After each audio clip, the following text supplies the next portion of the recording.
一定是奇异博士最社死的时刻。当别的同门都在炫技时，他却对着空气一顿比划，只冒出了一点可怜的火星。为了缓解尴尬，他赶紧找补，将所有原因归结于他那双颤抖的双手。可古一却不这么认为。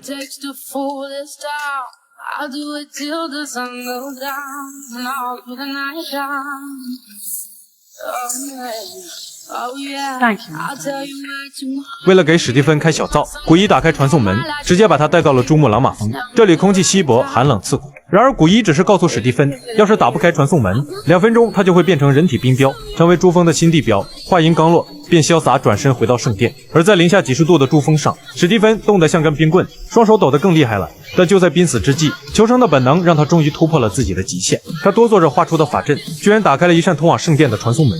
这一次的突破让史蒂芬信心大增，更加努力地学习魔法，甚至连图书馆的禁书都不放过。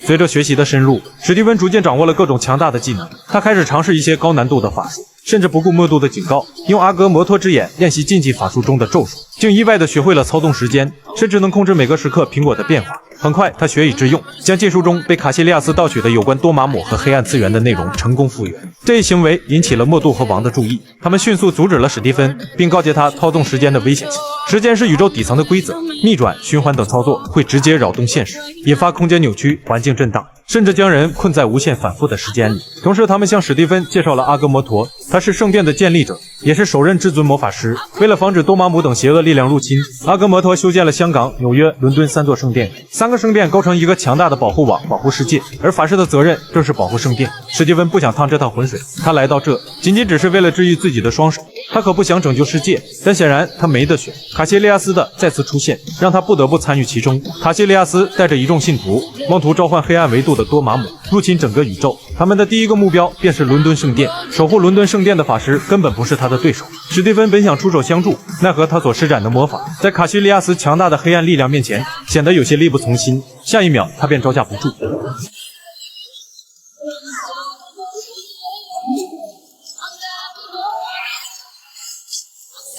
只能转身夺路而逃，但很快他便真正见识到了黑暗势力的强大。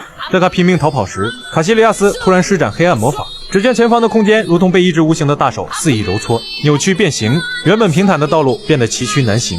史蒂芬想用法术盾牌，好不容易造出2个锅盖大小的玩意儿，结果其中一个还半路熄火。史蒂在卡西利亚斯强大的攻击下，身上多处被黑暗魔法的余波擦伤，衣物破损，头发也变得凌乱不堪，但他依然顽强抵抗着。卡西利亚斯再次扭转空间，变得垂直，而史蒂芬则见招拆招，利用惯性将其他信徒踹进沙漠，随后再关闭传送门。但即便如此，他和卡西利亚斯1v1也没有任何胜算。他的魔法攻击像挠痒，防御更是漏洞百出，即便转身想溜，卡西利亚斯也总是阴魂不散。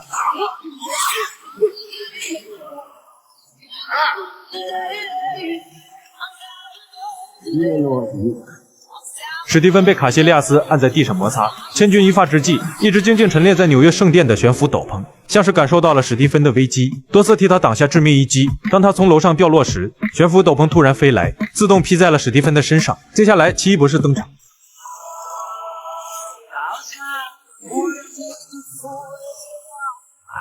本以为接下来便是顺风局，没成想史蒂芬依旧不是卡西利亚斯的对手，战力值不够，那就武器来凑。他看中了墙上的战斧，但斗篷显然不这么想。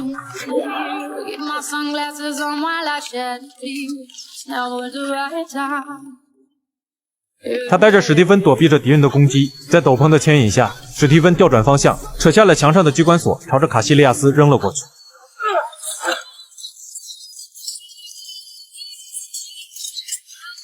不得不说，这东西确实好用。卡西利亚斯被牢牢锁在原地，无法动弹，任他怎么挣扎都动弹不得。直到史蒂芬伸手摘下他的头套，他才能勉强开口说话。随后，他开始滔滔不绝地向史蒂芬阐述自己的理念。他认为世界无需毁灭，万物之主多玛姆拥有真正强大的力量，能够给予所有人永生的机会，让大家摆脱生老病死的痛苦。更何况古一为了获得永生，也偷偷从黑暗世界汲取力量。史蒂芬听着卡西利亚斯的话，心中不禁产生一丝动摇与疑惑。也就在他分心的瞬间，卡西利亚斯的一个小弟趁机从背后偷袭，直直地射中史蒂芬的心脏。史蒂芬顿时重重地摔在地上，身后的小弟步步紧逼，生死存亡之际，斗篷再次出手，遏制了他命运的天灵盖，一招关门打狗，让小弟分不清东南西北。就这样，史蒂芬重新拿回玄界，打开传送门，回到了医院。女友见状，急忙将他带到手术室，不料在手术中意外发生了，